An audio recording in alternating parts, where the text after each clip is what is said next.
much for the invitation. And what I wanted to do as part of the Competence Center on Foresight for the Joint Research Center is to just maybe a bit for inspiration, talk about the scenarios that we have built for the rural vision and the technology aspects related to it. So I won't go into the detail because I guess that's very similar to many of the scenario processes, but very much like here, we have been working with a group of experts, and they were part of the European Network for Rural Development thematic group for rural vision, on developing a set of scenarios that then could help us think about the future of rural areas. And I'm very glad to be here, especially because we usually take up so much time and energy in building those scenarios that we do not have many then opportunities to use them later on. And in fact, we build them mostly to use them, to actually explore them in the different situations in different moments. They do not have such a strong value as themselves. You can read them, of course, but it's only when you start to imagine the future through those scenarios that you can start having interesting and useful distinctions that can be made. So I think Dominic has made all the relevant points about the scenarios. I won't go into the detail here. So what we've used two axes to kind of differentiate our future scenarios, and they are 2040 scenarios. So we have been maybe a bit more we have been willing a bit more to give in to a more as it was a more kind of exploratory and imaginary scenarios, whereas sort of the 20-year period maybe lends itself more to possible transformations and possible effects of technologies, but also other megatrends which are happening. But the two axes are therefore rural demography. So we have two scenarios on top, where rural areas are rather crowded, and two scenarios on bottom where they are rather empty. And the second axis is multi-level government. So on the left, we have two scenarios where the multi-level government is fragmented. So there are lots of competing power centers. There is confusion on the mandates and the roles, and there is competition in terms of the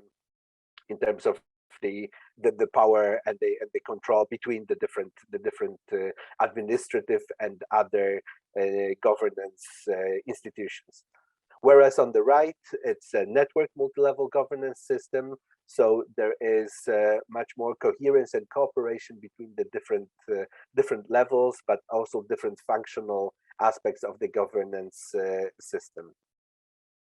And so these are the four scenarios, and I'll just go over very quickly what you could imagine would be the technological and the digitalization aspects of each of those.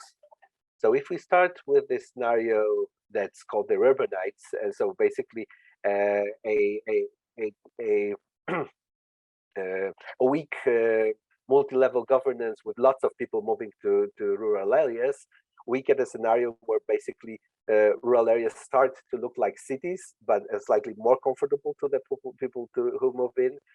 So of course, with the increased activities and with the increased innovation and so on, but at the same time with the growing inequalities and with the growing ideas that people really retreat to their own private spaces.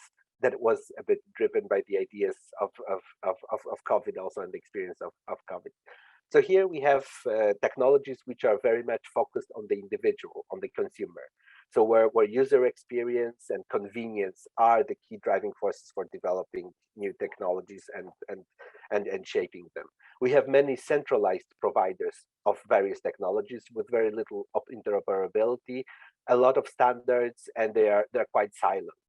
The business models revolve around consumer data, and it is the application and the kind of the convenience that it gives that makes this model work.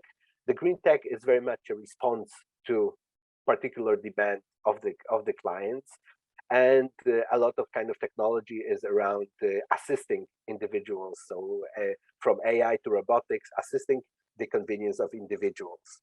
The kind of tension that is built around technologies in these scenarios is the one that we see already today when we talk about technologies around the surveillance versus the convenience aspect.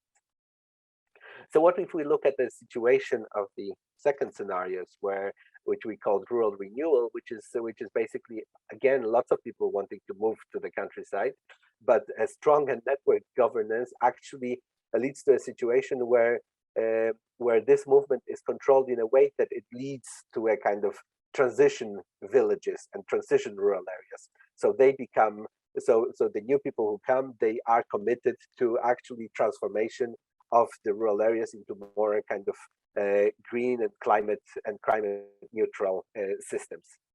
And so here very much the focus of the technologies are around the rural planning and the organization, so also around the kind of the sharing and the decentralized modes of governance. So unlike in the first scenario, we have an ecosystem of many connected providers with more systemic solutions that with growing interoperability. We have business models which are around kind of social economy and that are green by design. So initially the technologies have to be green to be actually introduced. There is a lot of governance technologies around decision systems. So we've been imagining around these blockchain decision systems, the DAOs, and other ways to kind of to come to collective decisions. The standards are rather public, and most of the kind of tension that we see in the scenarios around technology is really whether around the technology or the low or no technology solutions. So people would argue that whether you actually need technologies for some of the solutions, whether not, whether how much of a technology you would need. So if we move now to the two scenarios, which are scenarios of demographic decline, we have the first one where we have this decline, but we have governance that is very well, that is rather divided, and so it leads broadly to a situation where most of the people actually in the rural areas, because of the lack of the lack of the villages and small cities actually do not have enough power to kind of to sustain. So these rural hubs develop, which are kind of quite well, which are kind of developed settlements where most of the people who still want to live in rural areas stay, but they are quite separated from the rest of most of the people are in big cities. And so these kind of rural hubs, here the technologies around that is around autonomy and connectivity. So they are very much autonomous in how they operate themselves, but they are connected to much broader kind of global systems. So you can imagine a place where most of the people are actually operating in a local space, but most of them work in quite a lot of countries across the world, in quite a lot of systems through the VR, AR, and telepresence situations. So most of the day they spend in a completely different environment, but their local environment is very kind of local in a way. So that adaptability of technologies to local situations and open standards, open software, open hardware is an important part of that of the technologies needed there.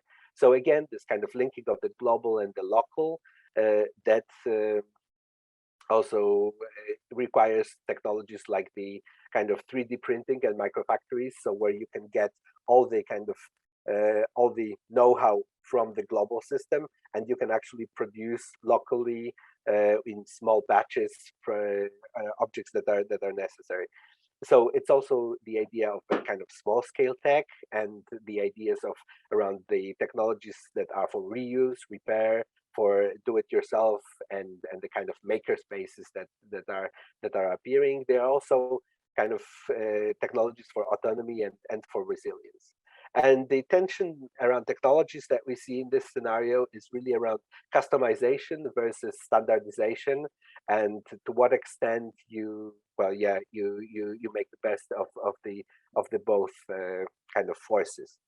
And finally, so the fourth scenario is again a scenario of demographic decline, where basically everyone lives in cities. There are hardly any people in rural areas, which become then places for really provision of resources to the cities.